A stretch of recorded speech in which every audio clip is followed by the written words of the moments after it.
So welcome everybody to our second session of the Rethinking the Ideals and Afterlives of the Republican Revolution, an international discussion series. And today's event is on the Republican Revolution and ideological governance, although of course you can't think about the Republican Revolution without thinking about what came before and what came after. So we're also thinking about ideological governance in relation to the PRC and the CCP's revolution, as well as even ideological governance in the imperial period. So this session will really be about this concept of ideological governance, which has been developed by Professor Timothy Cheek in a series, in one very important article published in 2021 in the Journal of Contemporary China. And so I will first introduce our three speakers, and then I'll provide us a definition which Tim has provided us of what ideological governance is, and then we'll allow our three esteemed speakers to kind of just run with things and open up our conversation. So our first speaker, as mentioned, is Professor Timothy Cheek from the University of British Columbia. Professor Cheek is an expert in modern Chinese intellectual history, and particularly in the social and political roles that intellectuals have played in Chinese history, both within a certain bureaucratic or academic establishment, and then also outside of bureaucratic and academic establishments. In 2015, Professor Cheek published The Intellectual and Modern Chinese History, a really indispensable work for thinking about this question. In 2020, Professor Cheek worked with David Ownby and Joshua Fogel to publish a really seminal volume of translations of contemporary intellectual thoughts from China entitled Voices from the Chinese Century. And just last year, to think about the history of the Chinese Communist Party, he published this work, or an edited volume, A Century in 10 Lives, looking at the history of the party through 10 case studies or 10 different lives that were shaped by the party. And so, you know, Tim has spent a long time thinking about intellectual life, intellectual work in and outside of the Communist Party of China, and we are absolutely honored to have him today. And as I said, his concept of ideological governance is really our kind of jumping off point today. And our second speaker is Professor Leigh Jenco. Professor Jenco teaches currently at the London School of Economics and the Department of Government, and she's a professor of political theory.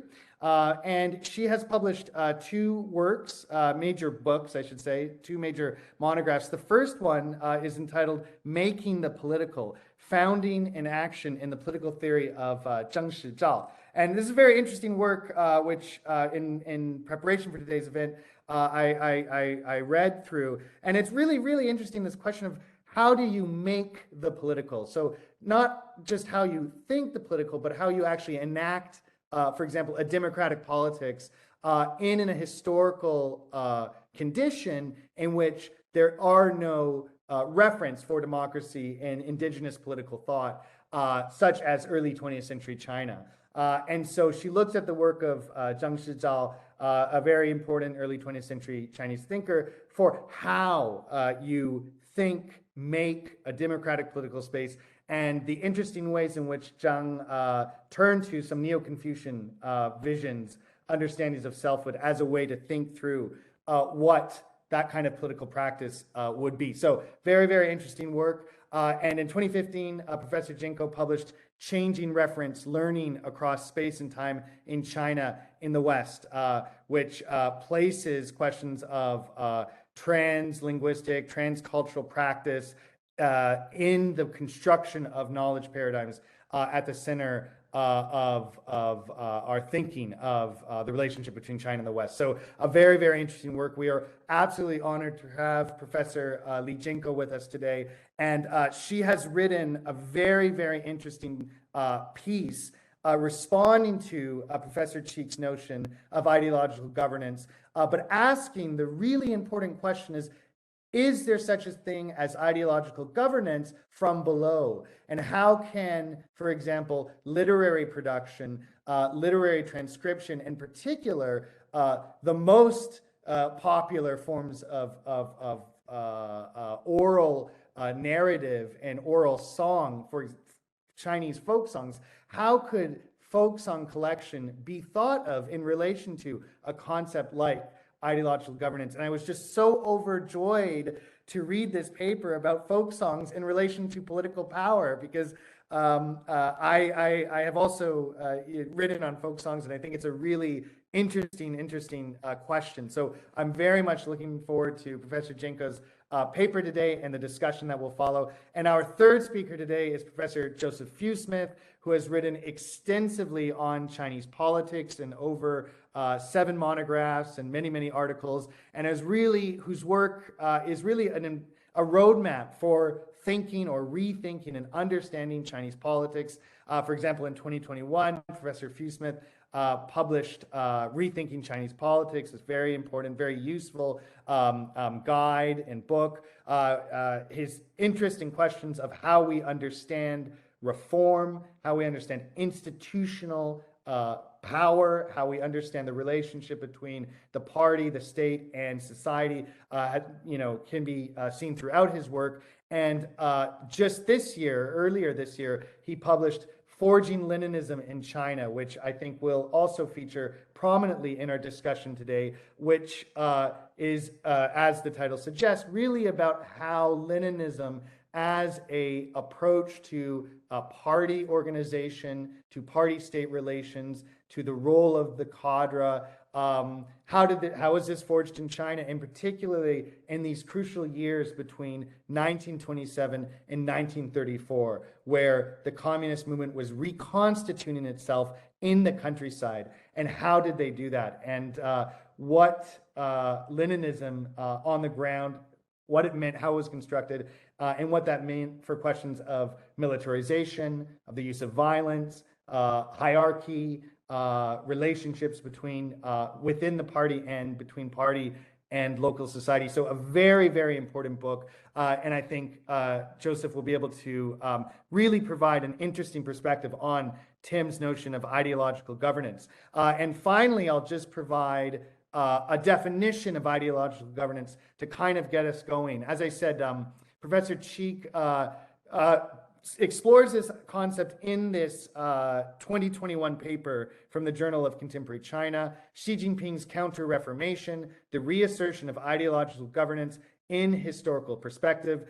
And this is Tim's definition of ideological governance. Ideological governance asserts a role for the government as a pedagogical state that has the responsibility to provide order and prosperity through civilizing its citizens according to the superior insights of certified transformational bureaucrats learned in a body of thought that, when applied properly, will bring great harmony to all under its sway, and which therefore requires and deserves freedom from competition, from alternate and presumed lesser forms of political activity. This is something that can be called China's political constitution in the British sense of an unwritten working constitution. And I think this is just such a fascinating concept. And when we think of, or when we hear these words, certified transformational bureaucrats, Tim uses the Chinese term 教化, learned in a body of thought. We can immediately think of the Confucian Civil Service examination, the moral tracts of the late imperial period. We can also think of Sun Yat-sen's Sanminzuyi, and indeed the entire state apparatus of the ROC, as particularly after 1949 in Taiwan, which really did try to create a kind of ideological governance in a anti-communist mold. And then, of course, we can think of the Yan'an model and the CCP in the mainland. So this concept, I think, has a lot of elasticity to it, but I will let Tim speak in more detail about it. So I will, without further ado, take the time and hand it over to Tim Cheek. And just in terms of order of speaking, I think we can go Tim, Leigh, and then Joseph, and then we'll just see where the conversation takes us. So Tim, thank you so much for being with us, and the floor is yours. And let me know if you need any help with showing us the PPT. Oh, okay, here it is. So there we go. Great. Okay, thank you very much. There we are. Mark, thank you so much. And this is a roundtable, so let's go with first names. But first to thank Professor McConaghy and the his colleagues at Sun Yat-sen University for making this conversation possible and for the broader symposium that you are running. And I'm going to try to recap a few things here to set us going a bit further, but I'm delighted to have this concept of ideological governance subject to some scrutiny and some exploration. And I'm going to set my timer too so that I don't go prattling on too long. And it would be really nice if, there we go. So why ideological governance? So as we like to say, I'm throwing bricks to try to get jade. So let's see if it works. My first starting premise, and something is at the core of my work, is 人的正确的思想是从哪里来的? And so, I'm an accidental Mao scholar who, in studying intellectuals in the party, you can't avoid Mao. And so in 1963, he made this famous comment. It was a side section in the agricultural reform document, but it has not since been published as a separate thing. And that's really what I'm on, is why is Chinese governance so different from you or Americans? My fundamental. Why this emphasis on thought or correct thought? So my starting point was rectification theory and practice in Yunnan and the establishment intellectuals in the Mao period. I worked particularly on Deng Tuo, but he's just an example. And all through that, I kept seeing a fundamental emphasis on 思想, on thought, as the key variable and the variable that you can modify to change political behavior. So, of course, we don't have to be too much past our early sinological training to think of 知行合一, right? Wang Yangming. And of course, one of the great books on Mao by Frederick Wakeman had a whole third of the book was on Wang Yangming. And then for me, I kept saying, okay, so what is it about? And my training was sinological training. And so when I was reading pre-modern texts, I bumped into Xiangyue, the village covenants or community compacts from the Northern Song onward. And I said, whoa, this smells like, 思想改造, like thought reform, ideological remolding, but it's Confucian and it's 300 years ago. So what's going on? And of course, now, unlike 2006, when colleagues said to me, well, no wonder you're working on intellectuals, Tim, because God, who cares about the party? Now they ask me, what should I read from the last plenum? And so Xi Jinping may or may not have been good for China, but he's been great for my career. So we've had the definition of ideological governance. And here's one translation. This I put Huarei onto it because when it's these conceptual issues, as Leigh knows better than most, every word counts. And so, the real issue here is 思想 and 教化 and 意识形态. And we just want just a little bit of remembering that using 意识形态is a particularly contemporary Chinese Sinophone usage. Joe will remember that when we were trained in the 60s and 70s and 80s, it was all 思想, right? And we generally translated 思想as ideology then. 思想改造, 毛泽东思想. And that I think that is arguably the usage of the term in the Yan'an texts. Though, as I went back to read Liu Xiaoqi carefully, in his cultivation, 共产党员的修养, he sometimes uses 思想 Chinese comma 意识. And so obviously, like the definition of intellectuals, there's a floating range of issues. 教化, I took it because of my new sinology kind of preference for old things. We just finished a conference with 24 colleagues in honor of Timothy Brook, a lot of Ming-Qing scholars, and lo and behold, 教化 is bristling as a statecraft issue and term. And as Leigh will know, she was in the conference. Pierre Etienne Will and all the Chu Jun papers. I feel like I'm on stronger ground than I used to be. with this.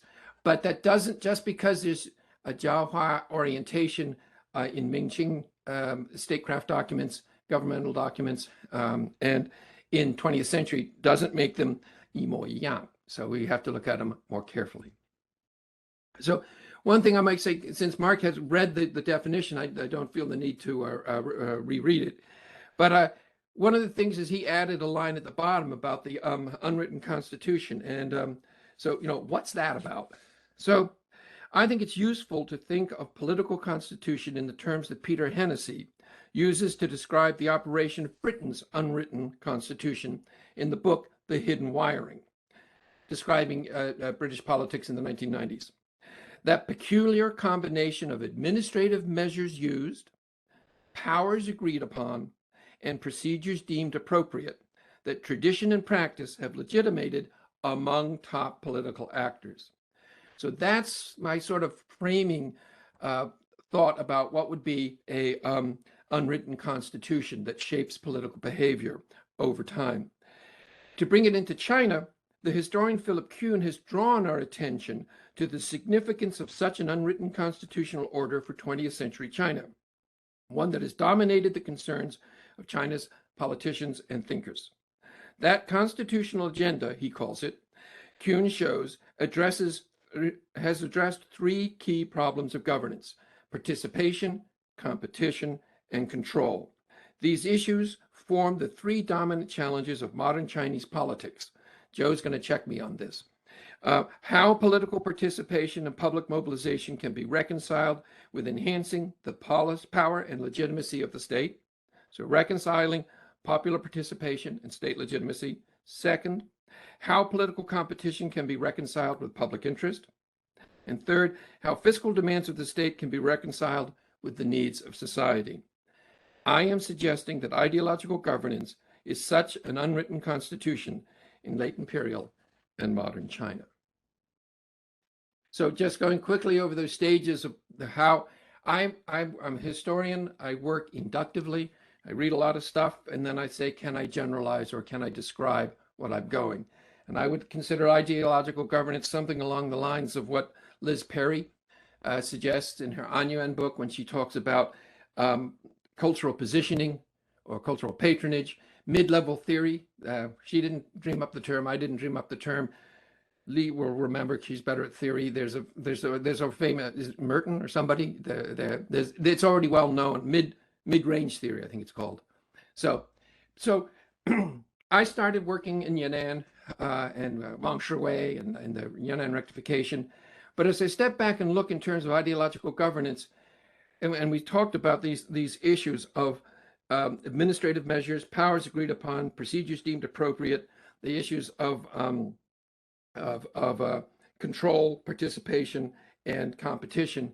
Mao Zedong thought provided what to do, how to do it, and why to do it.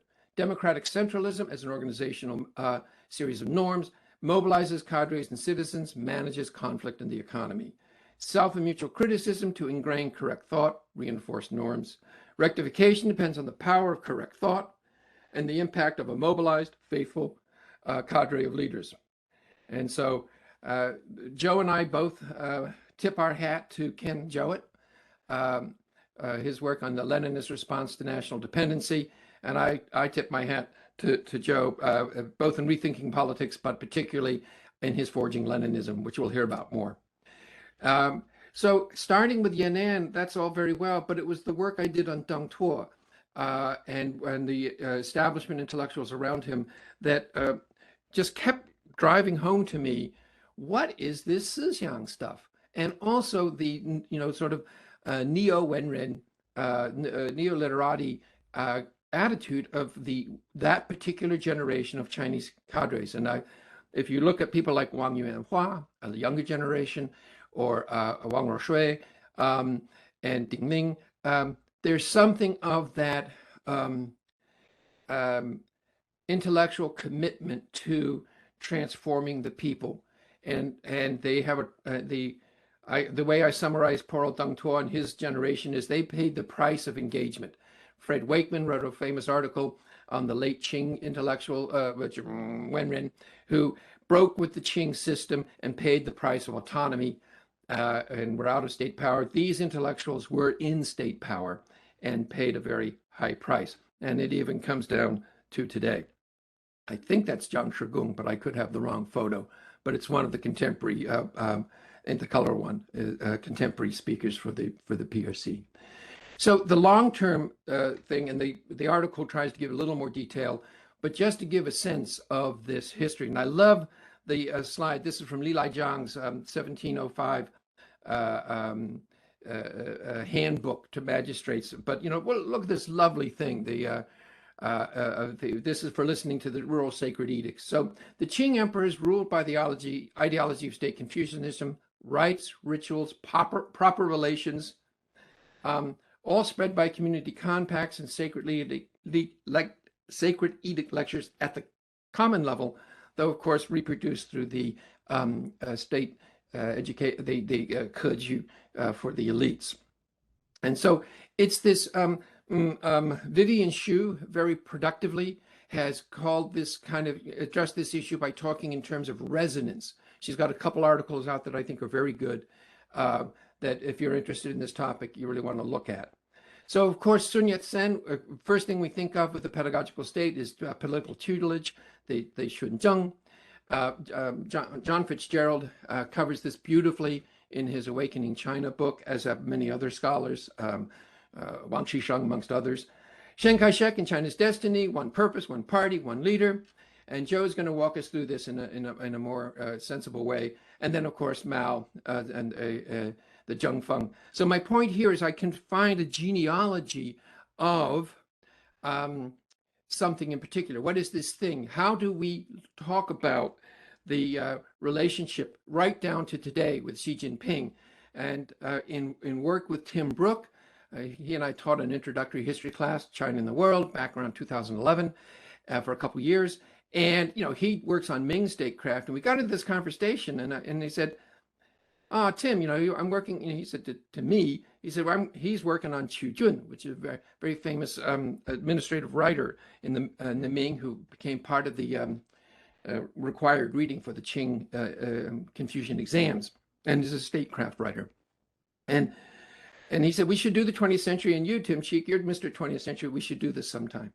So he planted the seed, and what I learned from that was, the question is this, how do we assess the impact of tradition on contemporary China? And we hit upon statecraft as something more focused so as to avoid the twin perils of essentialism and Orientalism. New dynasty, they can only do it because they're yellow, it's genetic, blah, blah, blah. So how do we, as I said, with the genealogies that I just shown you, there are very palpable resonances. So how do we make sense? And I've chosen to focus on statecraft, which has principles, practices, and precedents, and a really rich documentary record to look at what has continued and what has changed. And so there you go. That's what we're doing. So here we are. Today we're supposed to be talking about the Republican Revolution, and I hardly have. So the question is, can ideological governance, this perspective, this conception, add to our understanding of late Qing reform and Republican Revolution, particularly 1900 to 1920? We're going to talk about a lot more, but that's 2 decades that are absolutely key. I think of Peter Zarrow's book, After Empire, and so many others. And I haven't focused as strongly on those as I have before and after. But both Leigh and Joe know more about this period than I do, so I'm looking forward to what they're thinking. And we're gonna hear in a moment. So there's a picture of Sun Yat-sen being president of China for a month, and then I'm hoping that's Zhang Shizhao, Leigh. Good. And there's Gu Jiegang out and about, at least according to Wikipedia. 1937, out in the field. I imagine him collecting folk songs, but I don't know. And so we're going to turn now, and Leigh has in particular this exploration of ideological from below, and her examples of Feng Menglong in the Ming and Gu Jiegang. And then we'll turn to Joe Fewsmith, Forging Leninism and the issue of power and the military. And with that, I'm done. Thank you very much, Tim, for a wonderful presentation, kind of kicking us off and explaining the genealogy of this ideological governance that you, as you say, it's there is precedent, there is ample documentary record, there are principles, and statecraft is this way of thinking about the impact of tradition on contemporary models of governance. So with that, we will take our time and give it to Professor Jenco. Leigh, you can take it away, and we'll, all listen to in great anticipation. Thank you very much. And if I start to talk too long, please just warn me. You can just say, 2 more minutes or something like that. I'll try to keep track of the time. I should note that I've done something a bit unusual for my presentation today.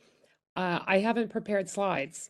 Normally I prepare slides and then I speak from the slides, but in the preparation for this conference, or for this seminar discussion, Tim circulated a copy of his article on ideological governance, and it inspired me enough to get writing. And I've actually written a few things, and it stretched my thinking, I think, in some creative ways. And so what I'm going to do is read something that I've been thinking about, and I try to take Tim's concept of ideological governance one step further.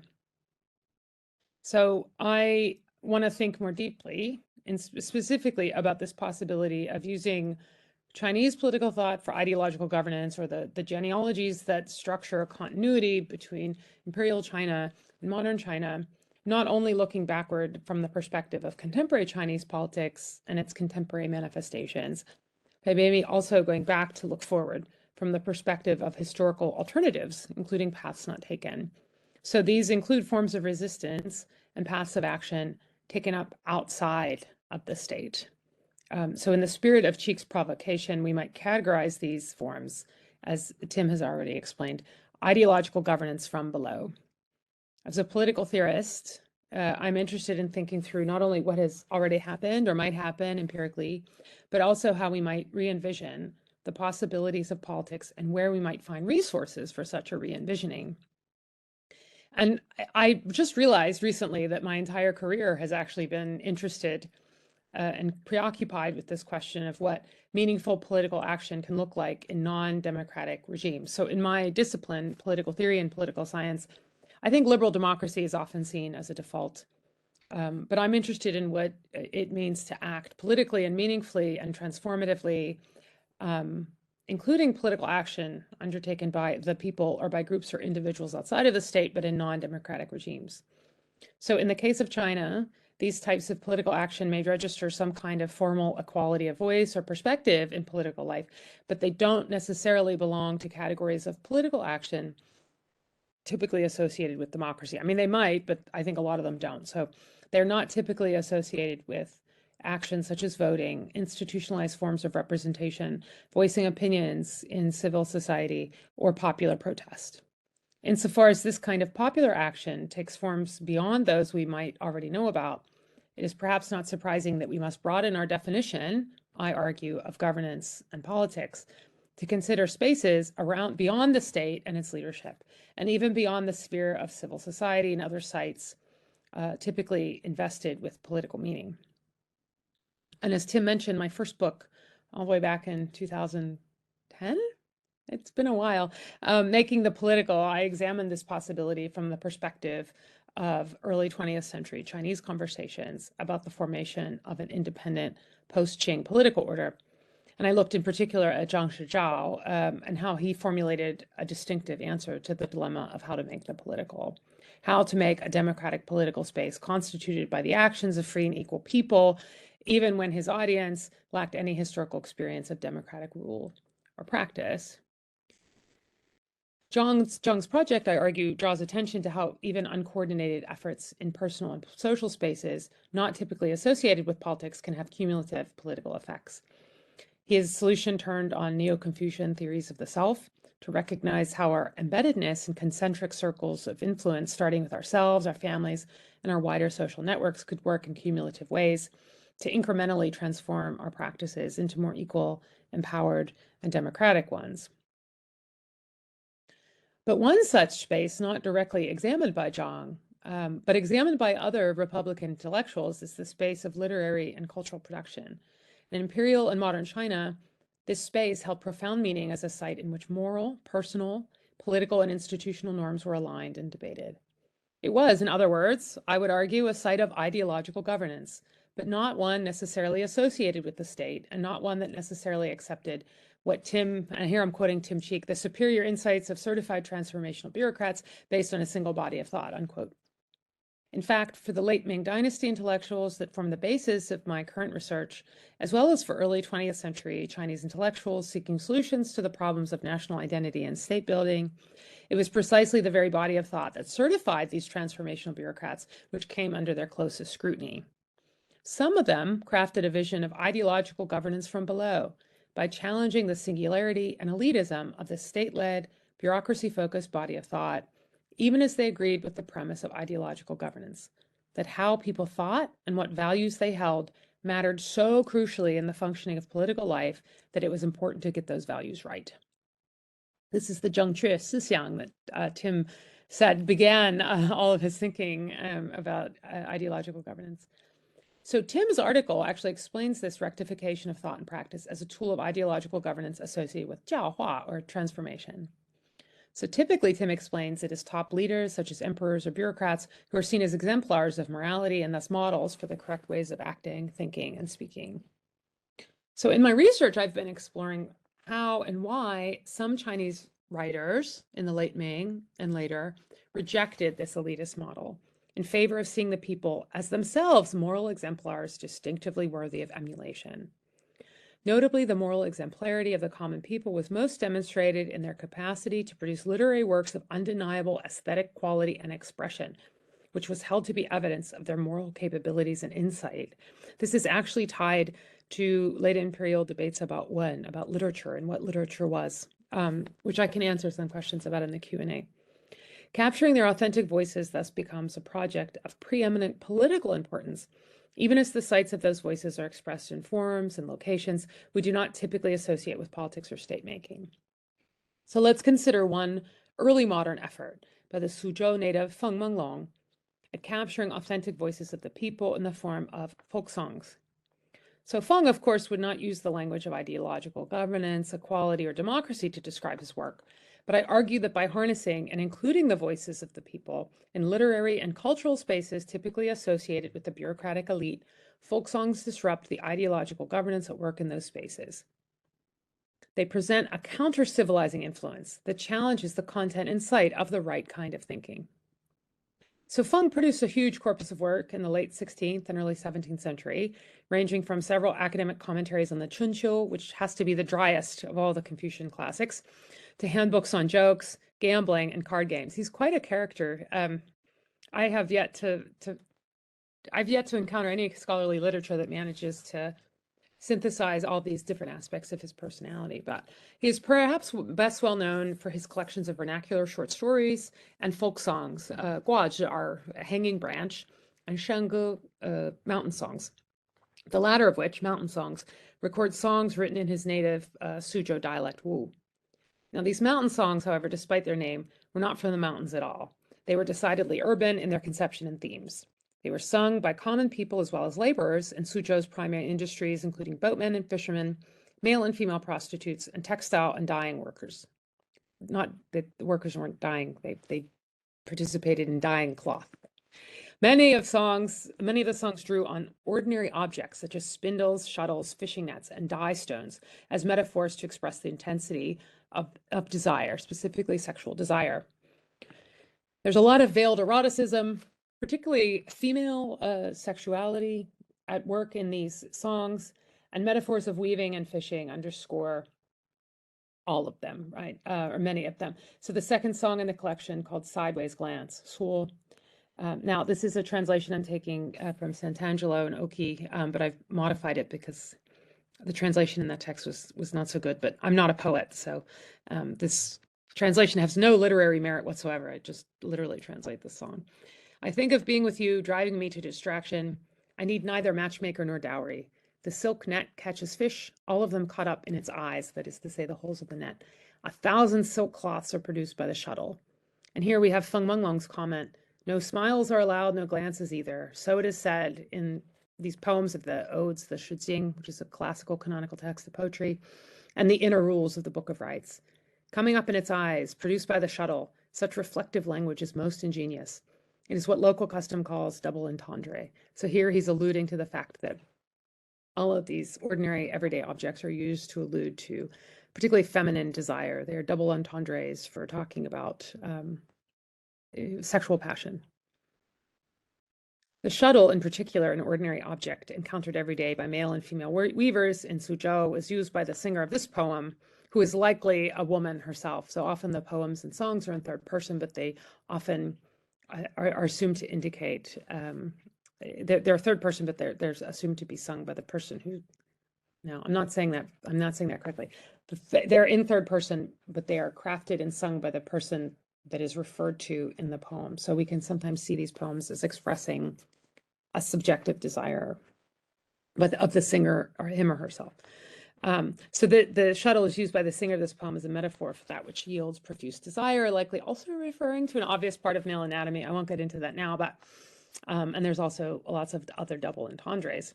So these erotic features of Feng's work are well noted in the secondary literature, which converge in reading them as subversive of Confucian norms of femininity. I think we can all agree on that, but most modern readers concur in seeing Feng's purposes as ultimately about entertainment. His work is typically taken to be a representative and particularly sophisticated example of the synthesis between folksy local color and elite literati refinement that guaranteed commercial success in the booming publishing industry of the late Ming. The implication is that Feng's collection of folk songs were primarily encouraged by the new opportunities for entertainment afforded by commercial printing, and not really by any ethical attempt to showcase the value of non-elite literature. Without denying the importance of the socioeconomic transformations that enabled Feng to access and circulate his collection in print, we might consider the broader context, maybe the broader context even of ideological governance, indicated by Feng's preface to the collection, which situates the mountain songs as worthy successors to the canonical collection Shijing, the classic of odes or the classic of poetry, a compilation of ancient folk songs, some of which date to the early Zhou dynasty, the 12th century BCE, organized by geographic region. Feng's preface reads, since the dawn of writing, every dynasty had songs and ballads. These were presented alongside written works and collectively called fengya by historians, the airs and elegances, elevating them to a place of value. But eventually the sounds of the common people and their temperament were no longer taken note of in poetic circles. For this reason, they were marked off as mountain songs, by which was meant the gems that would casually emerge from the mouths of farmers and rural children. They were not seriously discussed by gentry or literati. The lack of attention in poetic circles and the lack of discussion by literati was all it took. The more the prestige of such songs was undermined, the more the heart of the songs themselves became ever more shallow. Despite this, the heirs of the states, the Pushang, the Sangjian, these are all ancient folk song collections, had managed to pierce through, and Confucius recorded them. As a result, the authentic emotion of these songs cannot be invalidated. Although mountain songs have long been buried, are they not like the remnant music of Zheng and Wei?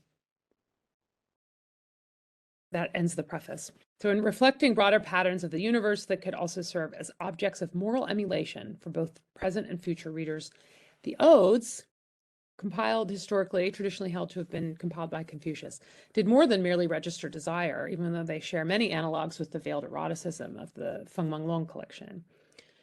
Their canonization in the examination system, I'm talking about the Shijing, the canonical Shijing now, meant that it regulated desire in ways that served systems of both state and family authority. The subversiveness of desire, specifically female desire, thus necessarily extended beyond the widely recognized tension with Confucian state orthodoxy. It posed dangers to the very site and content of moral and thus political authority. So likewise, Feng argues that his collection gathers popular ballads reflecting a wide range of experiences.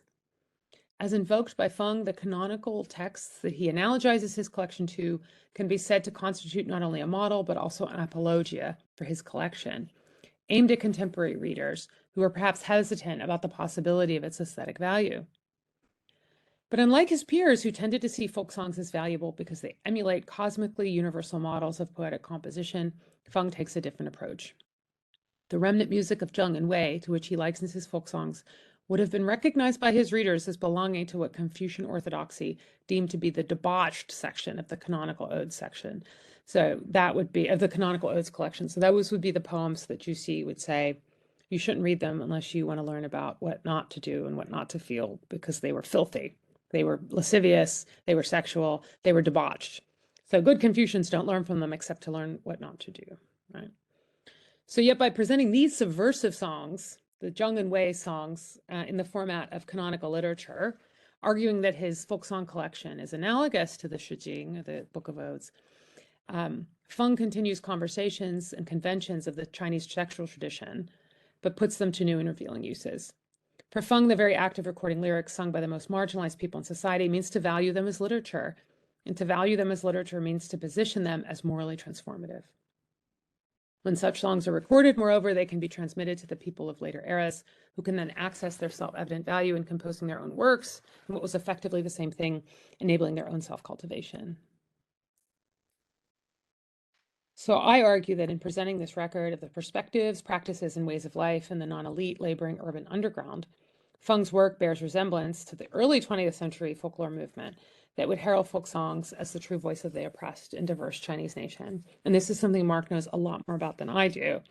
I've done some preliminary work on thinking about Gu Jiegong, who was a pioneer of this folk song collection movement in the 1930s. He saw recording China's regional songs and ballads as key to recovering a modern yet authentically Chinese form of popular culture, albeit one which importantly Gu Jiegong saw as internally heterogeneous. And I think that this is key to understanding Gu Jiegong's project as well as Feng Menglong. Neither of these people saw the inheritance or the value of Chinese civilizational heritage as one thing, as a singular body of thought that should inform thought and practice. One of their great insights is to draw attention to the fact that ancient China, from which all of these canonical sources were derived, was itself heterogeneous geographically, culturally, linguistically. And it was in fact Gu Jiegong who edited the first modern edition of Feng Menglong's mountain songs in 1935, after being passed a handwritten copy by Zheng Zhenduo. So in his preface to this the 1937 edition of Mountain Songs, Gu Jiegong even expresses his disappointment at Feng beating him to the proverbial punch, having the idea to collect folk songs, and perhaps in Gu's eyes for the same reason, 300 years before Gu arrived on the scene. So we might contrast these, and I'm coming to the close of my comments now, but we might contrast these positions and Feng's, Gu's transmission of folk songs, contrast them to earlier and later invocations of Confucian orthodoxy as the center of Han Chinese civilization. And these invocations gained ground whenever Han Chinese governance was displaced by so-called barbarian rulers, as happened in the dynasty immediately preceding the Ming, the Yuan dynasty, when Mongols established their capital in Beijing, and the subsequent dynasty, the Qing, when Manchu rulers incorporated Ming jurisdictions into their expansive Central Asian empire. In these periods of perceived cultural crisis, Han Chinese literati worked to preserve a literary record that in their view represented nothing less than Chinese civilization itself.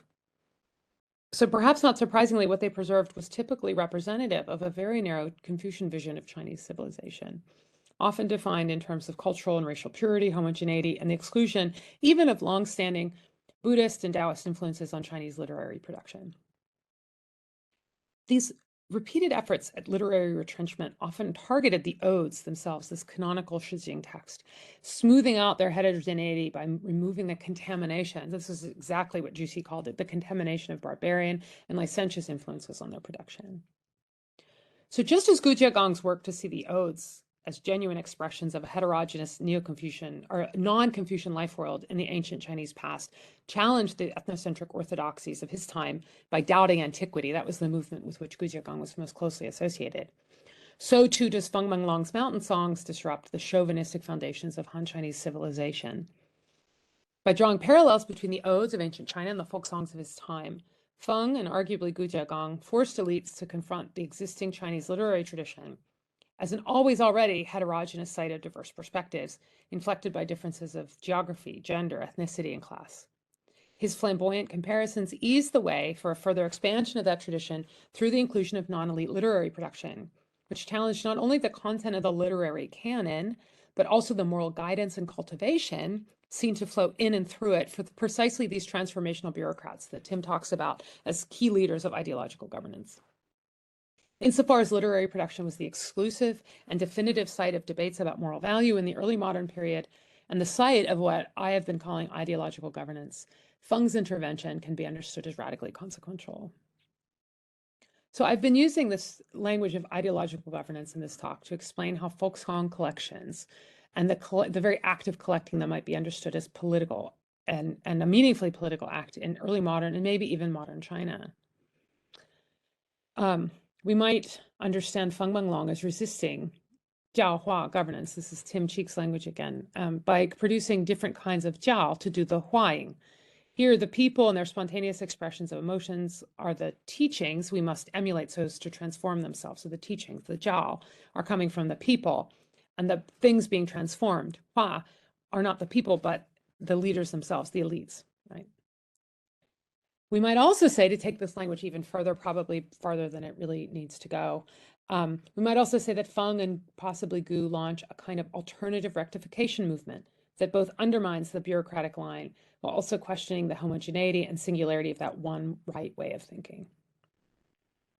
So although not a democratic gesture by any means, this inclusion did secure a certain kind of equality through which texts and practices outside of the mainstream bureaucratic civilizational tradition could be valued on their own terms and come to transform existing canons of elite literary and cultural production. So we might find this odd or insufficient as a means of registering equality. But for early modern Chinese elites, the political horizon broke no challenge to its basic structure of power, and they were not interested in democratic popular mobilization in any case. Rather, they saw cultural transformation as far more powerful and transformative, enduring throughout the rise and fall of political power in cycles that were both inevitable and endless. So Feng challenged the elite foundations of the very self-identity and sources of knowledge about the right way of being in the world.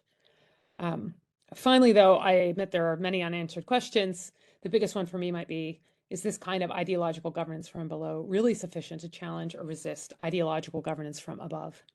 Do folk songs, along with their collection and transmission, really possess a transformative capacity to remake the world in their more expressive, resonant, egalitarian, heterogeneous image?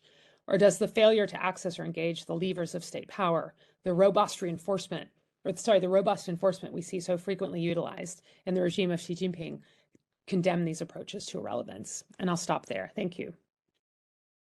Thank you so much, Leigh, for that wonderful paper. And I'm sure we have a lot to discuss, and I'm sure Tim will want to jump in. And I have some thoughts as well. But to see Feng Menglong and Gu Zhegang and folk song collection being put into conversation with ideological governance, I think it's really exciting and really interesting. And those two final questions that you asked, I think I would answer in the negative, that it's not irrelevant at all, but how we can express its dynamism and importance and the vitality of this insistence on heterogeneity that ultimately folk song collection does produce, whether it's in the Ming or in the early Republic. How we articulate that, I think, is something we can definitely think about. But I will stop, and I will now turn the floor over to Joseph. And I believe Tim is particularly interested in the question of force and violence in relation to ideological governance. So I will let Professor Fewsmith take it away. Thank you very much, Mark. It's a great pleasure to be here and participate in this. This is much more elevated than the usual conversations I participate in, because I do participate in conversations that have a certain degree of force and violence and all that good stuff that Tim likes but doesn't himself dirty his hands with. In any case, I really like Tim's article on ideological governance for a lot of reasons, in part because it takes a notion here that's been associated with we call this ideology and propaganda in a lot of Chinese studies, particularly an earlier generation. And Tim takes it from that sort of synthetic realm and says, at least functionally, this has a continuity with China's past and puts it into that perspective. And, this unwritten constitution that he and Philip Kuhn talk about. So I think that when one thinks about why does China persist in this ideological governance, this pedagogical state, the first answer, of course, that Tim essentially gives is because China has always done this. There's at least a 2,000-year tradition dating back at least to Dong Zhongshu, where China does this ideological governance. And that certainly is true, that it fits in this cultural groove of China's. But I would also have to add that China's had a revolution, the revolution of 1911. And in that sense, any succeeding regime that would come up after that needs some form of ideological governance, or at least an ideological rationale, because it has to say why it is legitimate.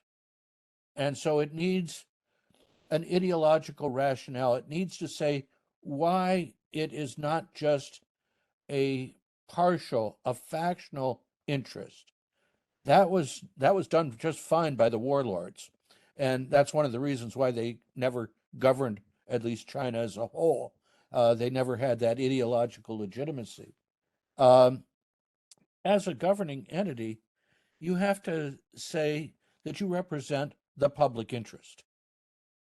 And so the fact that both the Republic of China and the People's Republic of China have an ideology is not surprising.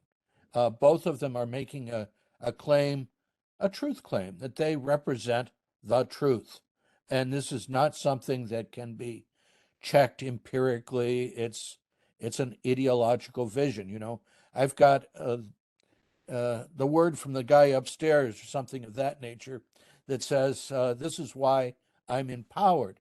But Tim is taking it a step beyond that and saying, not only do you have to make this truth claim, but you also have to transform the people that you're governing. It's not just that you want the people to accept you. It's that you want to transform them so that they do accept you. This, many, many years ago when I was studying the Kuomintang, one of the things that I was reading Wang Jingwei and Hu Hanmin and all those early Kuomintang writers about was, Sun Yat-sen said that he wanted democracy, but would he or the Kuomintang allow people to just vote? And I never found a Kuomintang ideologist, is that a word? Say, we'll just open this up and allow the Laobaixing to vote. What they did say repeatedly was that if the people did not understand Sanminjuyi, the three principles of the people, they'd likely vote incorrectly. They needed to be taught the three principles of the people first, and then when they really understood it, then they could vote. So there was this transformational aspect that was very present in early Kuomintang ideology. The other thing which is interesting, I think both for the Kuomintang and for the CCP, is that this ideological governance that Tim talks of is two-sided. On the one hand, it is intended to mobilize people to gain their participation, but it's also intended to gain their participation in certain ways. It's supposed to channel their participation, shape their participation, and if their participation turns out to be incorrect, it's intended to repress their participation. So it's really an interesting and complex job. And of course, that brings me down from this very elevated discussion about Sixiang which I'm not so capable of, down into the muddy area of organization and sometimes violence, of which Tim refers. And of course, I think you can think of this as developing in sort of three phases. And if you go back to the Sun Yat-sen phase, there's really not a whole lot of organization.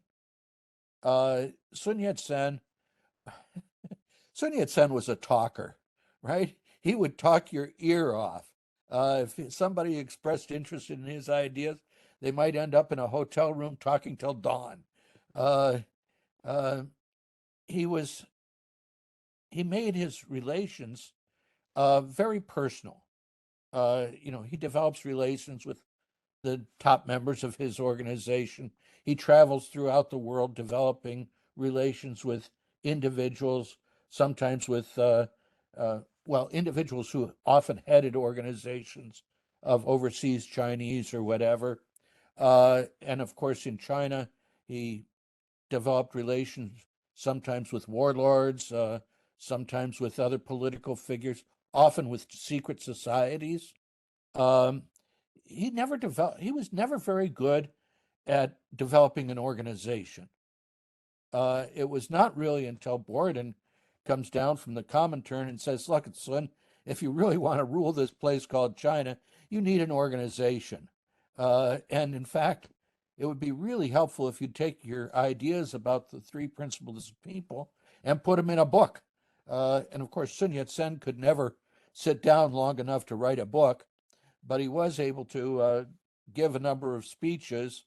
And Zhou Lu took notes and edited them into the book that we call Sanminjuyi, or Three Principles of the People. Of course, I'm always amused by the fact that the intended 6 lectures on the people's livelihood came out as 4 lectures because Sun Yat-sen had to go to Beijing to try to make one more deal. And of course, while he was in Beijing, he died of stomach cancer. And so, in any case, in the Three Principles of the People, of course, you have this contradiction. He says that you want nationalism. And nationalism, well, we know that the Chinese people are like a sheet of loose sand, right? You need, if you're going to have nationalism, you got to add some cement. And he never got around to answering the question, so how much cement do you need? And that, of course, conflicts with the view or the value of democracy, which suggests that you really don't want a whole lot of cement. You need to have people who vote. And, Sun died without ever really addressing that question of how much cement, how much democracy, what form democracy takes, how much transformation has to occur before you have democracy. And of course, power within the Kuomintang passed to Chiang Kai-shek. If you were an elevated person like Tim or whatever, you'd probably think that power should go to Wang Jingwei or Hu Hanmin, the old ideologues. But of course, it doesn't, and both of them are very frustrated with Jiang and so forth. And power does pass to the man of violence. And Chiang Kai-shek was really not a very good party guy.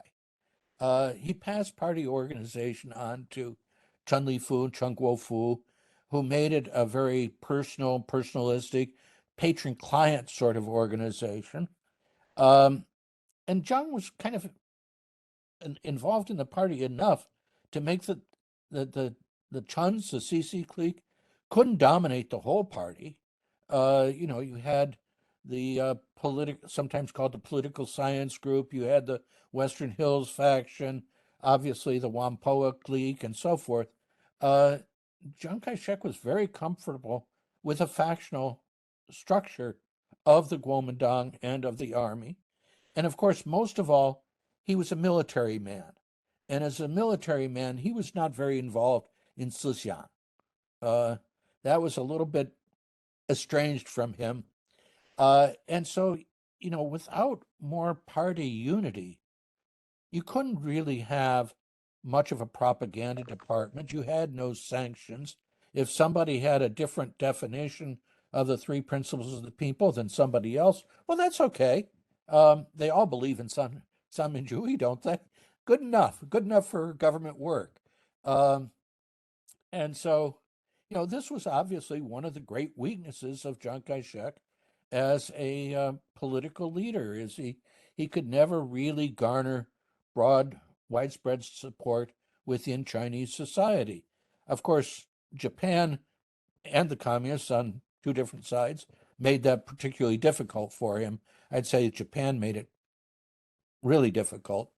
At any case, if you don't have a unified party, you can't have a unified message.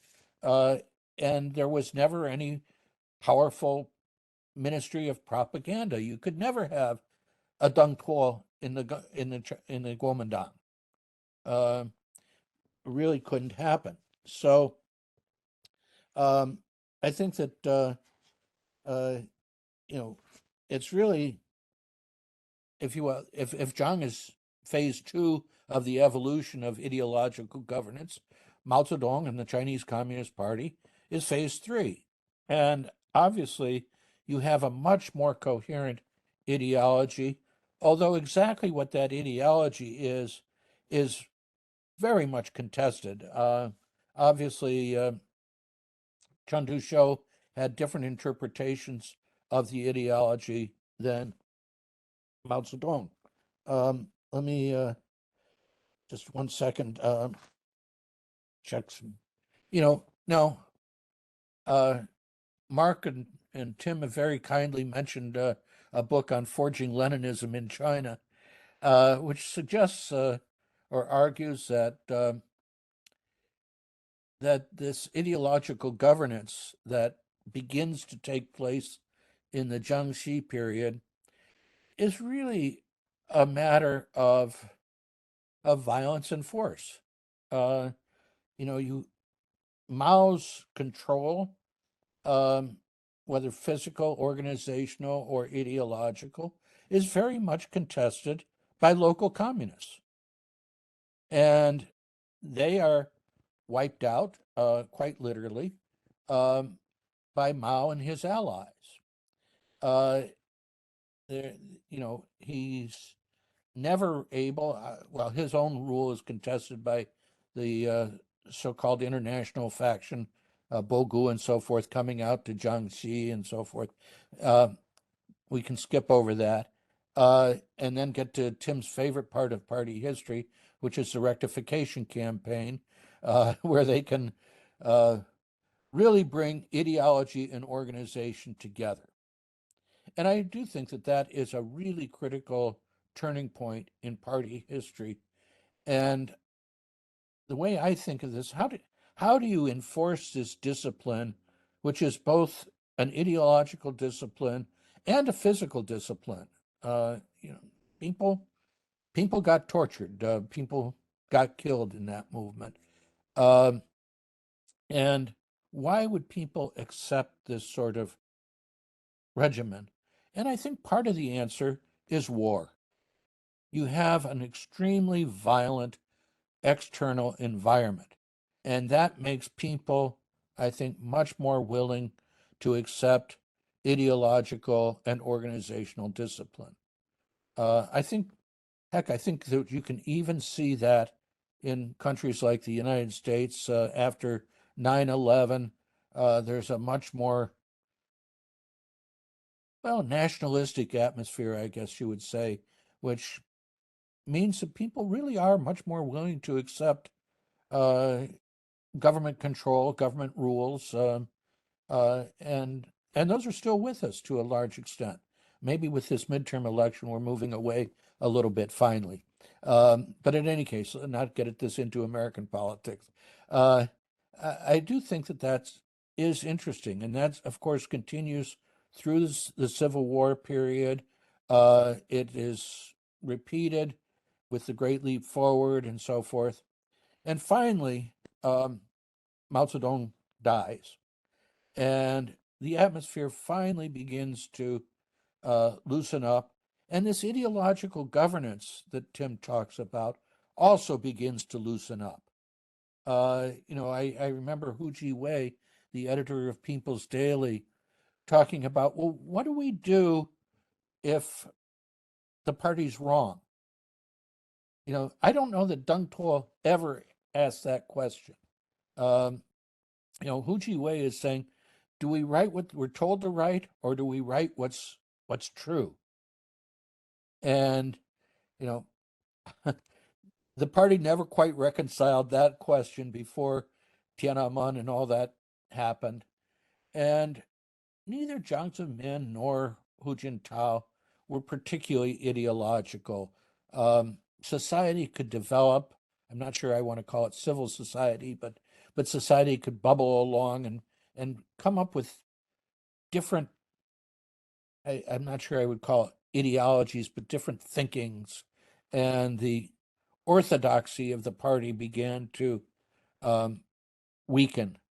And, Xi Jinping obviously read the Chinese situation through the lens of the now fallen Communist Party of the Soviet Union, and said, we need to tighten ideology, party structure. And, I think that a lot of his nationalism, and hence some of the bad relations between China and the United States, which Biden and Xi Jinping just talked about yesterday, stems from that. If you're going to be coherent as an organization and impose a coherent ideology, nationalism, something like the wartime experience of an earlier generation, becomes one of those essential ingredients. And so I think that that's what we have. That may have been 4 phases. I only meant to talk about 3 phases, but I had to add something about Xi Jinping. And so I think that's 4, which really raises interesting questions, by the way, for the future, because eventually Xi Jinping, like most people, will go on to see Marx. He'll not be with us forever. And can the coherence of either the ideology or the organization be maintained in a post-Xi Jinping period? I'll just leave it on that question. You can be a fortune teller and say, how does ideological governance continue after Xi Jinping? Thank you very much. Thank you. Thank you so much, Joseph, for a wonderful genealogy of ideological governance in your own words. And I wish you had been with us on the at the opening ceremony of this exhibit we are doing on Sun Yat-sen, because I feel like you would have been a much more entertaining, much funnier master of ceremony than I was, because I was, of course, very reverential and, but I love these really wonderful characterizations, right, of Sun Yat-sen, not a whole lot of organization, a lot of talking, and finally he gets down to write the book. And of course, he never really answers the question of how much cement does this loose sheet of sand need? And this becomes a problem that's inherited and made worse by Chiang Kai-shek in many ways. And of course, Taiwan society is going through their own thinking about how to deal with that legacy. But if we do another exhibit on Sun Yat-sen, I'm having you be the master of ceremonies. Oh, I don't want to take your place. You do it very, very well. No. Anyways, so I think we can do maybe one round where Tim, you kind of just provide your thoughts on these kind of different ways of engaging with ideological governance. I think we have one question about ideological governance from below, and then another question about how we think about this larger overall genealogy. Maybe it's the 4th phase, especially this current moment of ideological governance, which you do discuss quite deep in detail in your paper. You could also address, but I'll just let Tim kind of respond, and then we'll open it up more broadly in a moment. Well, sounds good. And I have to do a shout out. I see that Zhang Xiaowei is with us, and there's someone who knows her constitutions. So written constitutions as opposed to unwritten. So I hope to get a chance to hear from you, Xiaowei. For Leigh, there's all kinds of stuff, and I've written back to you some things already. And I really just want to endorse, I think, your thinking about ideological governance from below is very very fruitful, and I think it extends things really well. And it's what that I too frequently don't stress because I'm so focused on establishment intellectuals, which is that the key is that these are shared values in and out of the government. And part of the ability of an ideology to have influence in society is it has to at least have some moving parts or fundamental building blocks, DNA, to broader cultural norms. It can twist them, it can do things to them, but it has to be, that's Jowett kind of gets at that. I think that's behind his charismatic impersonalism.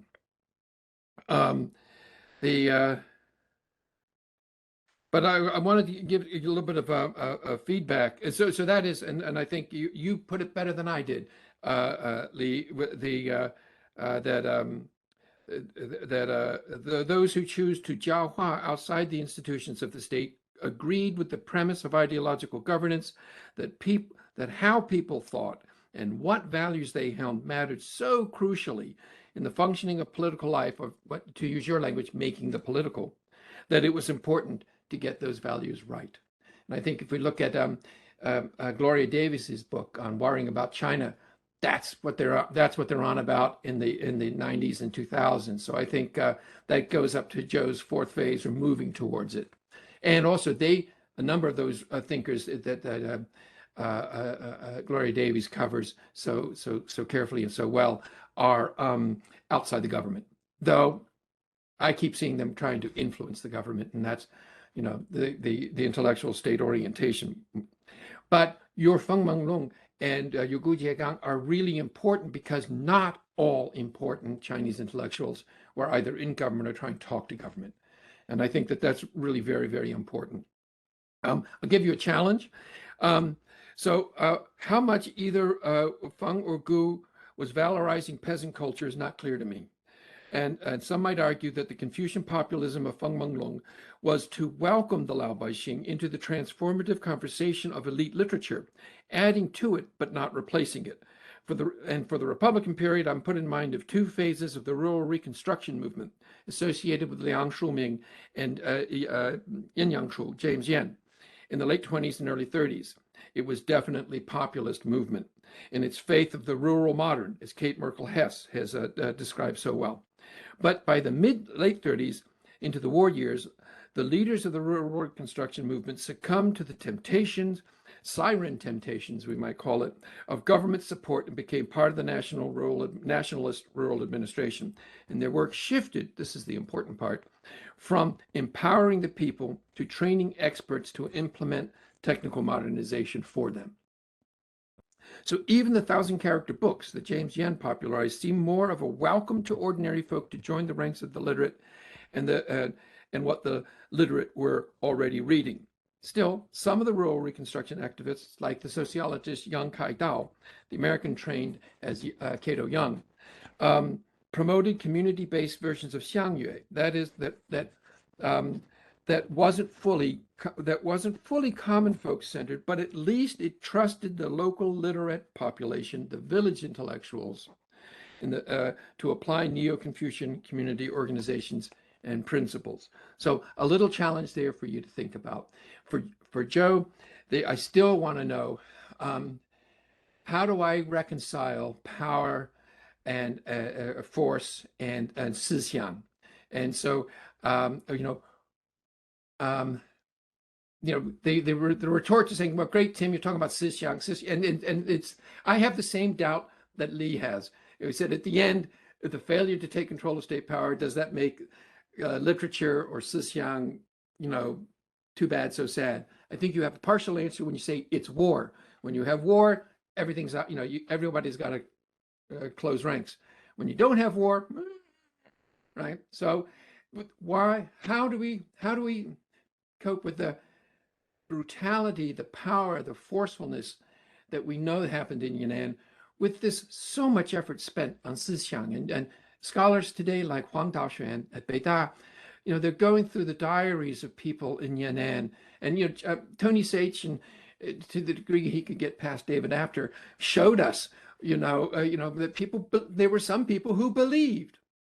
So belief, power, force. That's my nut for you. Yeah. All right. Well, this is where we get to enjoy all this wonderful intellectual fireworks. I think Tim has presented two important counter questions to Joseph and Leigh. And I don't know if Leigh, you want to take Tim's question first, and then we'll go to Joe. Sure. Well, thank you, Tim.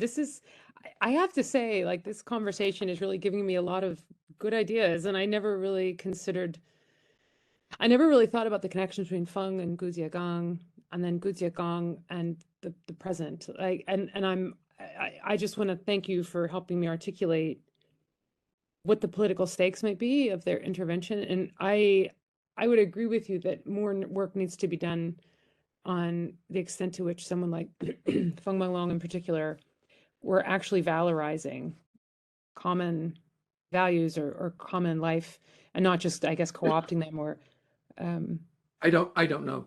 Yeah, I think, I mean, this is just I think that in some ways this can only be resolved.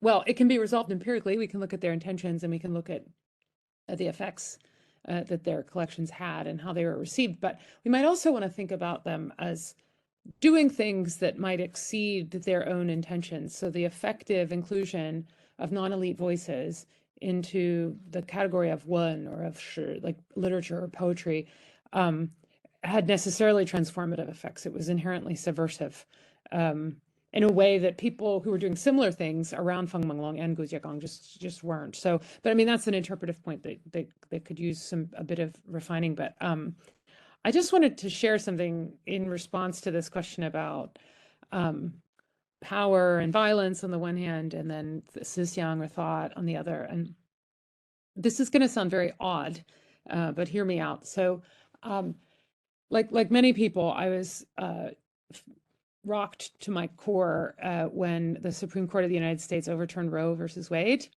I mean, it like really, really profoundly affected me and shocked me.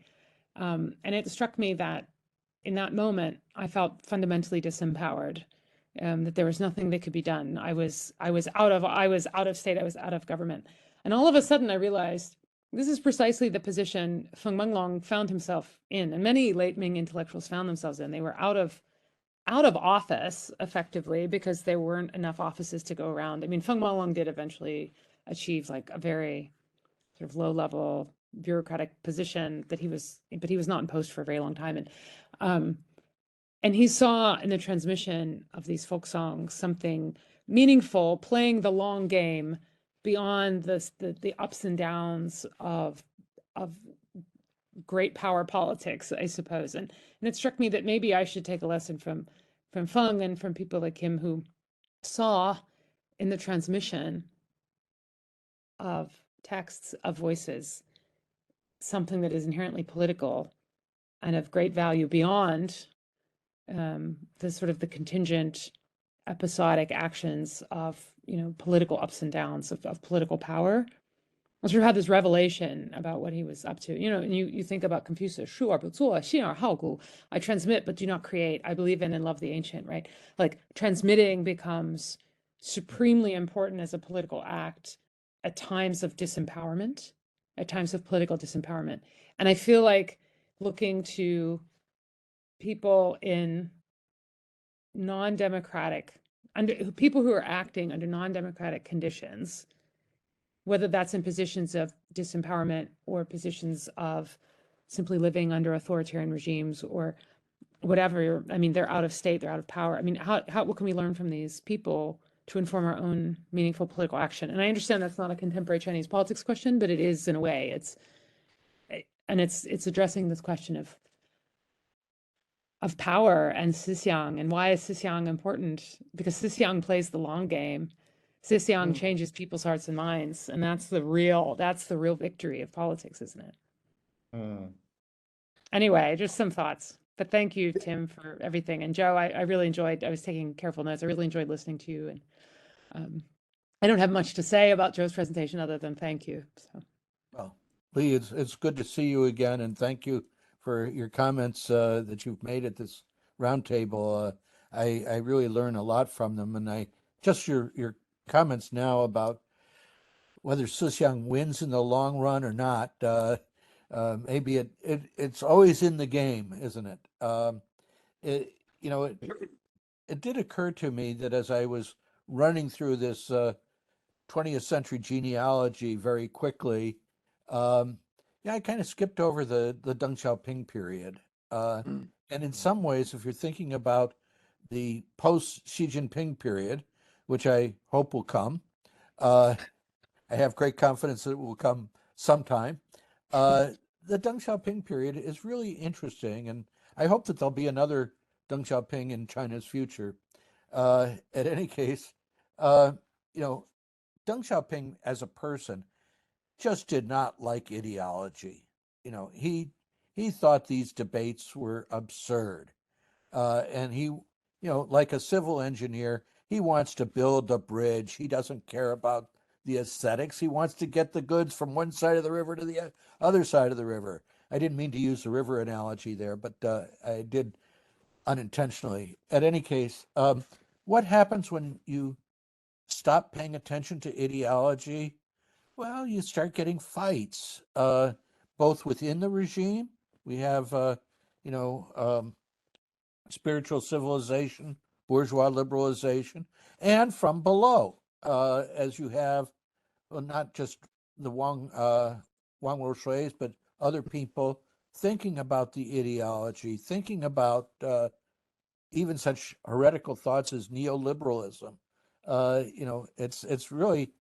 It's a wonderful period, and no wonder Xi Jinping panicked and thought, well, you have to really bring this stuff together really quickly, or we're going to lose everything. And those questions will be faced by a post-Xi regime, and then you're going to have to deal with this force and Sixiang question on another level.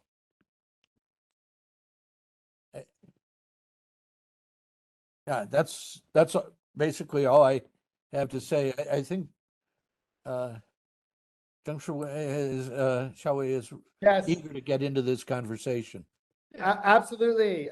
So Xiaowei, who will be presenting in this series in 2 weeks with Brian Ho, and they will be talking and further deepening our understanding of these issues. But Xiaowei, please jump in.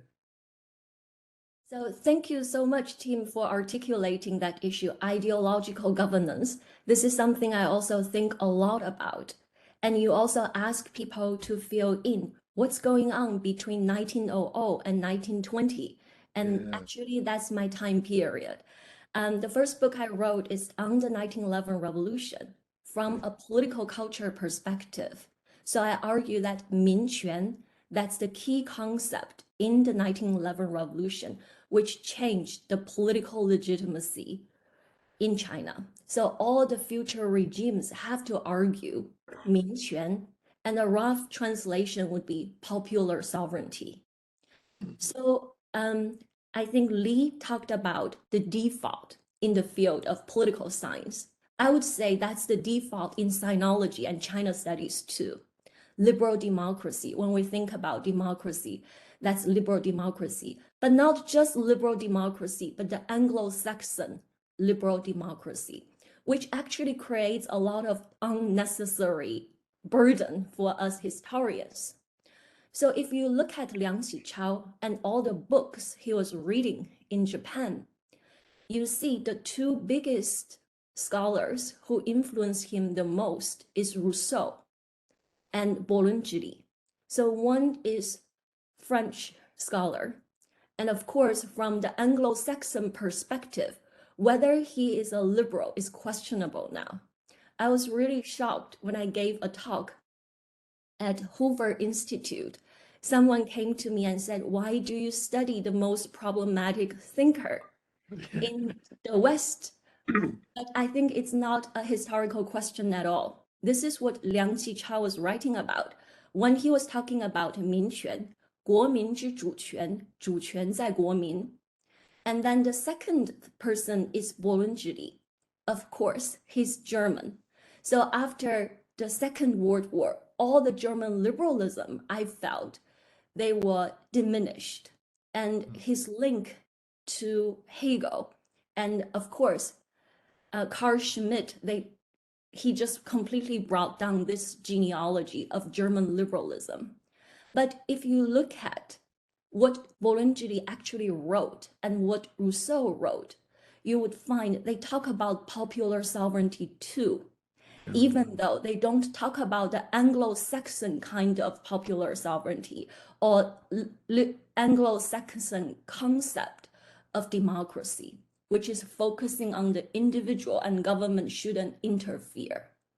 This is essential for Tim's idea of ideological governance, because Rousseau talks about morality all the time. And even my American colleagues in sociology, they said, we don't read Rousseau's political stuff, but we read whatever he wrote on education. So that's the US perception of Rousseau. And in terms of Bolonjili, he inheriting from what Hegel talked about, this patriotism, but patriotic only to a state that is rational, that is protective of the citizens. So even at that time, 教化 is not just the Confucian 教化 anymore. It has this modern kind of 教化 connected to the nation. So you have to do your job as a national citizen. And that's Liang Qichao talked about the 教化 all the time. Bolonjili talked about 教化, Rousseau talked about the 教化. And it's this group of scholars who created the vocabularies we need to build future China. So my current project is this Sino-Japanese exchange in terms of the key concepts. A lot of the activists in the Japanese Jiyuminkan movement, after they failed, they actually moved to Shanghai and started newspapers. They were the people who taught Liang Qichao what is 权利. So his first article on 权利 was basically copy and paste from a Japanese journalist, and he was a Jiyuminkan movement activist. And the entire Jiyuminkan movement in Japan was inspired by Rousseau. So I feel we need to pay more attention to this term 教化. And if we think from the perspective of semiotics, the signifier may look the same. The signified had already changed. Yeah, that's one comment for Tim's question. Yeah, Leigh raised her hands. Yeah, I was just going to say that I always thought of 教化 as a kind of social theory with the, you say signifier and signified. I did some work on Gu Jiegang where he actually used this word 教 to talk about different kinds of 教 that could 化. Yes. And by that point, that was in 1935. And by that point, I think, I don't know if he's the only one talking this way, but it had already become, it was the reason I like ideological governance is because I actually think it's capacious enough. Yes. To go well beyond a neo-Confucian content, right? I mean, we can see ideological governance operating in other spaces than Chinese spaces. Anywhere where Sixiang becomes important. But it's a social theory, isn't it? I mean, it's kind of, but it's a very pervasive social theory when Chinese intellectuals think about the state, about the nation, about community. Yeah. But it can have lots of different content. And I think that's actually really interesting. Tim? Just jumping on from this conversation with Xiaowei and Leigh, and Leigh puts me in mind of your Chinese thought as global theory collection, and part of what Leigh's on about is like, can Chinese thought be something more than grist for the Western analytical mill, and can we enrich our social science conceptions?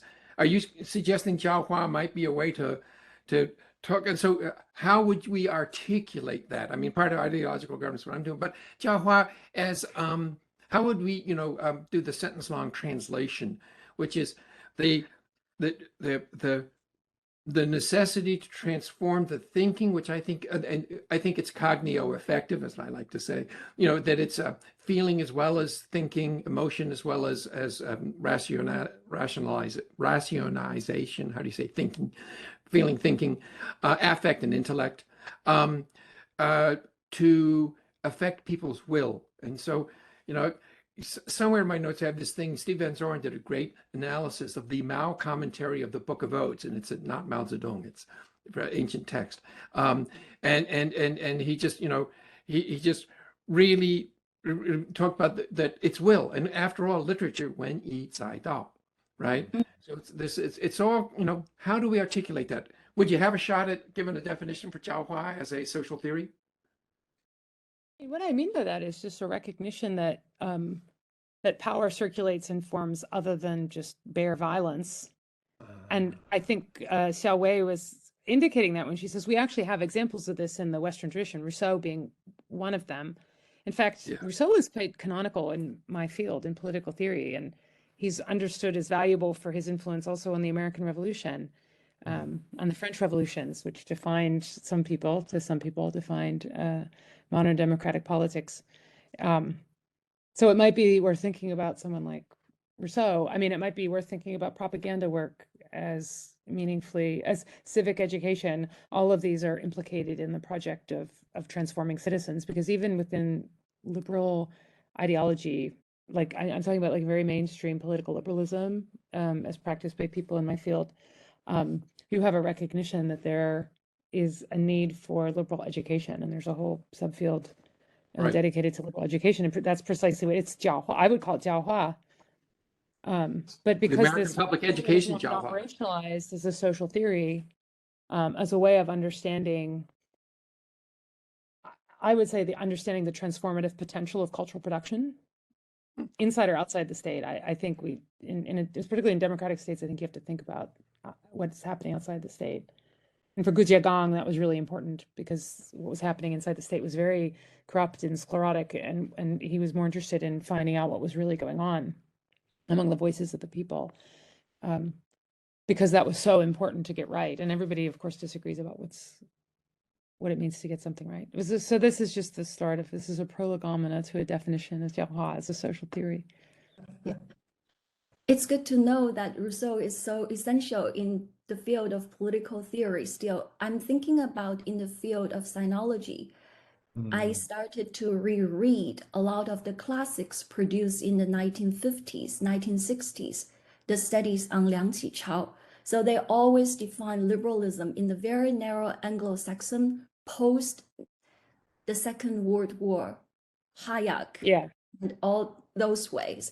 But that's actually missing the context. How did the Chinese people study liberalism? What's the concrete readings they were doing? What are the concepts they learned? So that's one comment. The second is about 教化 in the Jiangxi period. I know Joe was talking about violence and war, and this is something I always am wondering, the impact of Leninism. So I recently reviewed a book for PRC history review, this book. It's the history of election in China, stretching from the Qing period all the way to PRC. And I think the scholar had this tendency to talk about the Confucian tradition and how that influenced across the different time periods, how Chinese people understood election. But then the part that's missing is, how did Marxism and Leninism actually dealt with those issues? I feel that's oftentimes China scholars, they do not engage in Leninism, the content, seriously. And maybe it's a different kind of 教化, democratic centralism. It's more through power, through violence, more top-down. So again, I feel we need to be very careful with this term 教化, and articulate the content of this idea. Yeah. And I guess the third thing is a question, and it's something I'm also struggling with. In the field of literature, we talked about the cult of qing, the cult of emotions, the cult of sexuality, sensuality. I have a colleague writing about xiangyan literature, xiangyan literature. And in that tradition, they try to articulate a kind of Chinese individuality through the writings. But how does that link to the political? I feel sometimes they just stop there. I try to reach out to my colleagues in literature, but so it's very exciting for me today to hear what Leigh is doing, which is trying to bring these two fields together. And again, we are trying to think about this concept of individual, which is at the bottom of Western liberal democracy. But how does that link to Chinese democracy? I don't know. Yeah, I don't know how to communicate with them and ask them to think about the political question, and how can historians actually benefit from the field of literature talking about this individuality. Yeah, so that's the last comment. Thank you so much, Xiaowei. Your comments are so incisive and trenchant and important. And I believe Joseph would like to respond. Yeah, Xiaowei's comments were very interesting for me. Of course, the early communist movement is coming after the May 4th movement. So you still have a lot of liberal thoughts going on that don't sit very well with Leninist notions. And even when Mao got his military going in Jiangxi, coming off of Jingganshan and all that, they actually had representative meetings where they did actually vote. And the most important vote was in June of 1929, when you have the leaders of this army, 40, 50 people, and they're really mad at Mao. Mao gets in their face about all sorts of issues, and they finally hold a vote, and Mao is not elected or re-elected as party secretary. This will make him go off to Fujian for a little while, like Achilles sulking in his tent. And Chun Yi goes off to Shanghai and talks to Zhou Enlai. And Zhou Enlai says finally, you made a real mistake. You had 40, 50 people talking about things.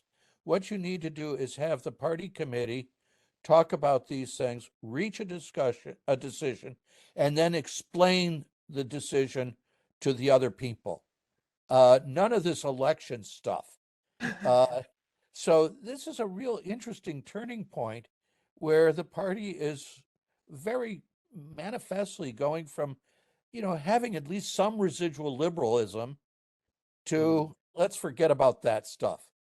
And, when you have the famous military meeting where, Mao says the military has to listen to the party, there are no more elections. That's it. Gone. So, even within the small space of the Chinese Communist Party, these issues are dealt with.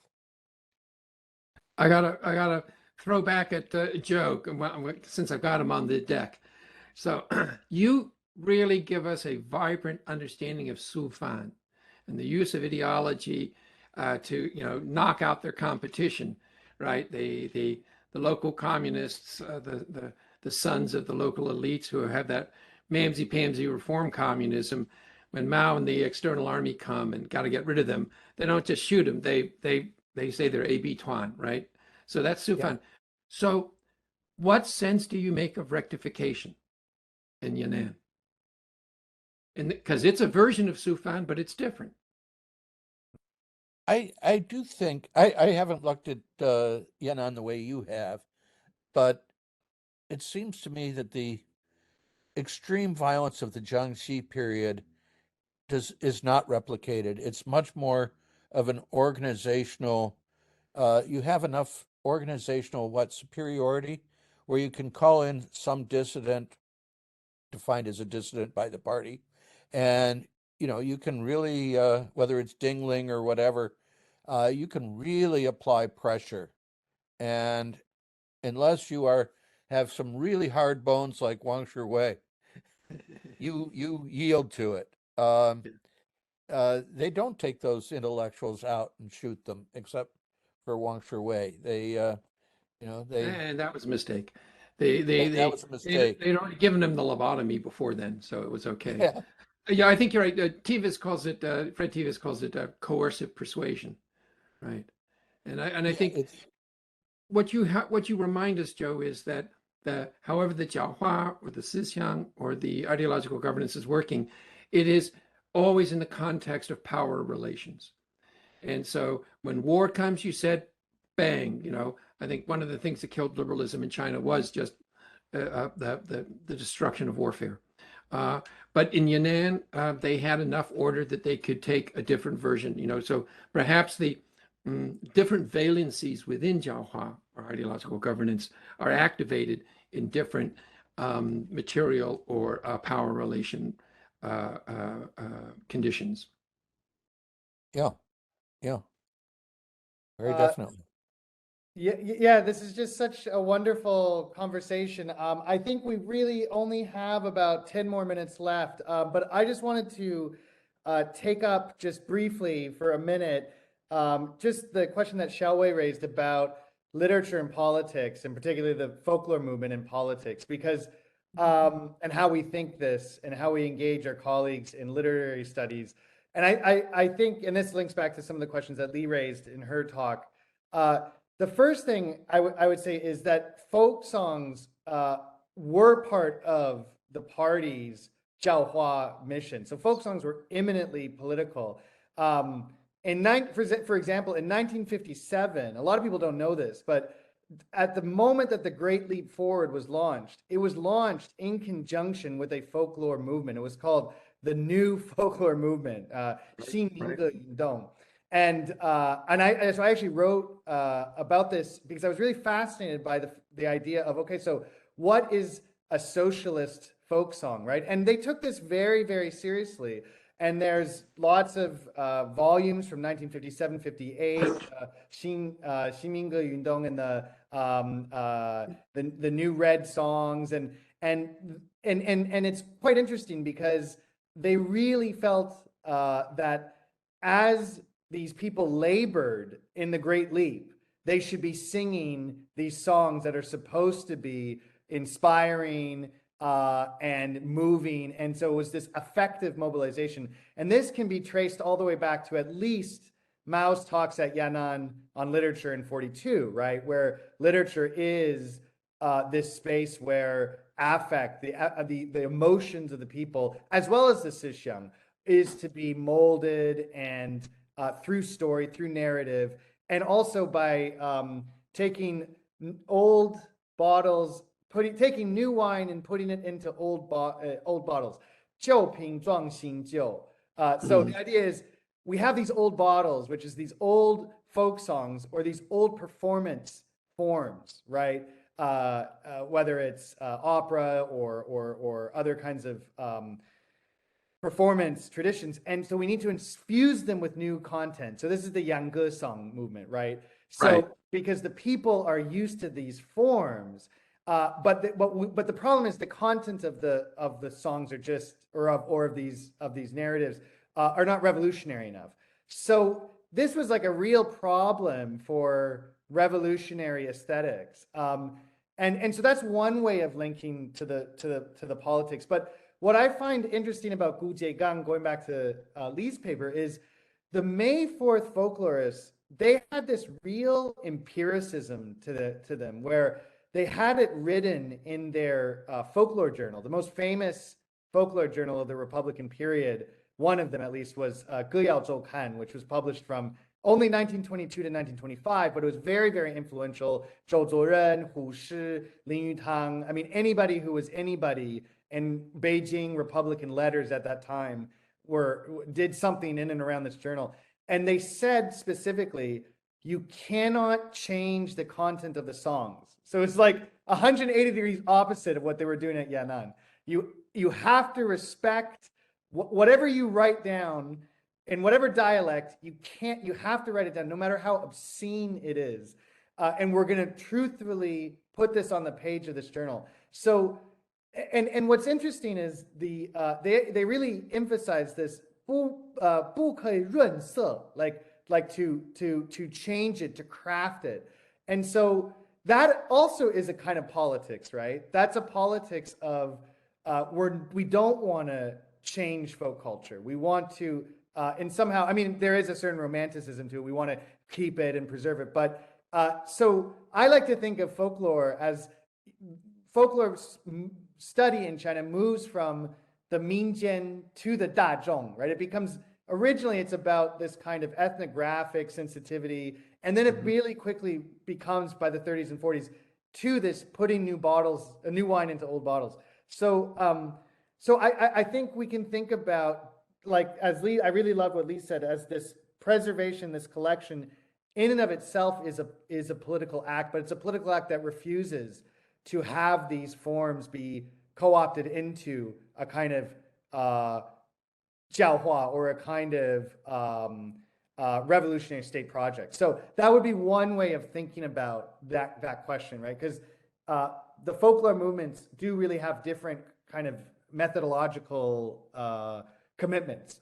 So that would be one way of just answering that question. And I see Leigh has raised her hand. So I think maybe in the remaining 5 minutes, as we move to almost 5 to 1 here in Taiwan, I think Leigh can respond, and then maybe we'll just go Xiaowei, Tim, and then we'll give the last word to Joseph, which I'm sure will be great, and then we'll just wrap up. And this conversation is recorded, so we'll post it online, of course, and we have 2 more sessions coming up, which I'll do a little bit of advertising for right at the end. But Leigh, jump in. Thank you. Just a really small point for those of us obsessed with folk songs. So it wasn't until Feng Menglong got into the hands of the folklorists of the 1950s that he was understood to have, he was claimed to have invented these folk songs because they were believed to be so obscene that no real rural person or peasant would actually want to be singing about these subjects. And it was actually, that was a product of the 1950s.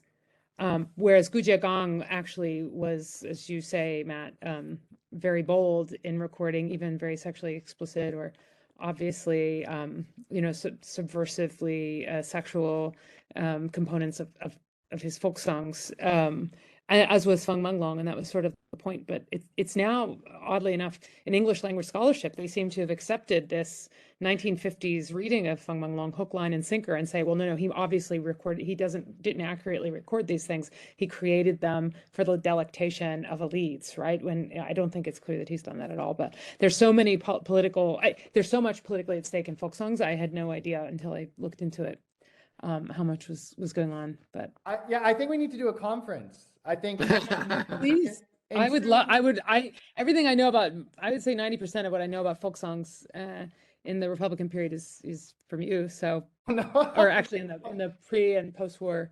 Well, yeah, and in true Jiaohua fashion, I can apply to the Jiaoyubu of the Republic of China to see if they will help us with some money to think about this. Xiaowei, you can jump in.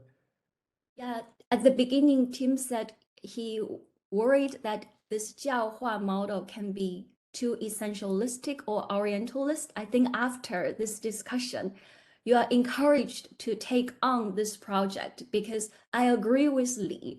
This term or this concept or a social theory is open enough for you to incorporate different elements and different content in your examination. And it will be great to articulate this 教化. It's a Chinese term, but it has old and new meanings, but it's still very important in Chinese politics. So I think you can feel happier after today's discussion. Yeah. Well, I'm still standing, so that part's good.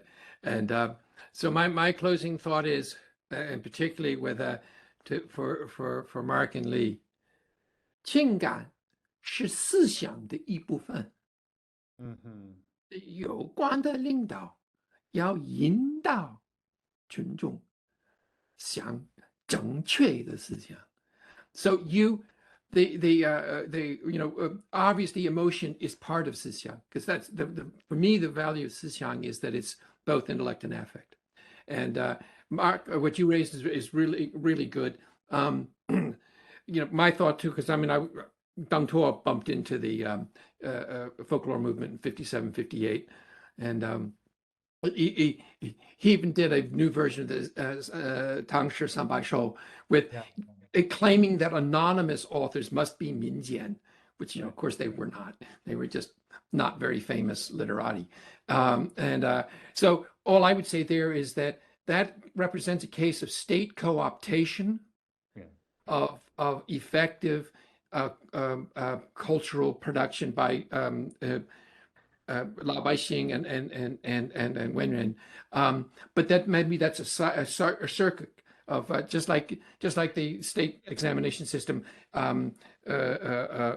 co-opted intelligent people to make the state strong. That's maybe part of the long life of this statecraft system, is its ability to absorb some, but they change the words of the songs, and that's a problem. Yeah, absolutely. Yeah.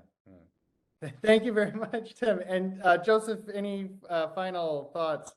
Well, I think this discussion of songs is wonderful, because when I was in Donggu, one of the things that I picked up was a thin book of songs. And they were indeed, the words had been changed, but the tunes apparently were indigenous. And it points not to the violence that you got me talking about, but the organization that you are doing. Everybody gets involved in some sort of party activity. And my understanding of these songs is that you would get the women folk of the village together. And, I don't know my Jiangxi customs of the 1920s all that well, but I don't think that women often got together as groups to sing songs. This gets them out of the house, and it makes somebody who wants to just hang back and not get involved in politics have to get involved. What do you mean, you're not coming out to sing with us? And the songs are very much along the lines of, I'm so glad that my husband could go risk his life fighting for the Red Army. So there is this effective part of it as well, this organizational part, and of course the violence that we talked about before. And so your project of ideological rectification and governance is a very widespread endeavor. Go for it. Thank you so much, Joseph. And thank you, everyone, for this wonderful, spirited conversation. This was exactly what I imagined when I thought of this series. Something somewhat structured, but with, really papers that directly get into some really key issues, and then we open it up for really solid conversations. So in that spirit, just to do a small little advertising work, on November the 21st, we have Craig A. Smith and Joshua Fogel, two experts in Pan-Asianism, Sino-Japanese relations. They will be thinking about Sun Yat-sen, Pan-Asianism in Taiwan, inspirations and alliances for a colonized island. So especially Craig, he's going to talk about newspapers in the 1920s in Taiwan, which he can read very closely in both Japanese and Chinese, and how Sun Yat-sen was reported in those newspapers, and how did an average Taiwanese newspaper reader, as Xiaowei mentioned to us, how are these ideas transmitted, through which mediums, through which thinkers, and so what was Sun Yat-sen to a newspaper reader, or at least a newspaper editor in 1925 Taiwan? That's something that hopefully we'll be able to work through next week. So that's 11:21, and those times are 8 p.m. Toronto, No, sorry, 8 a.m. Toronto, Melbourne, 10 p.m. So I don't know. I will send something out Yeah, send email. us links. Yeah. And then on 11/29, so our final session is entitled From the Material to the Ideational, State Ideals in Time and Space. And we have Xiaowei presenting along with Brian Cui, and they're going to, I think, continue and deepen this question, and particularly how we understand the early 20th century. As Xiaowei mentioned, this Minquan question is very, very fascinating. And I think we really need to work through it. And Brian, of course, is a great materialist, and he thinks about Kuomintang history and the Republic in very materially grounded ways. So it's going to be a great lineup. Thank you so much to Tim, Joseph, Leigh, Xiaowei. It's been so fantastic. I hope our friends in Taiwan, I see a number of them are still with us. That's great. Yue Zhang, you can tell all our friends at Tsinghua that it was a 非常好的讨论.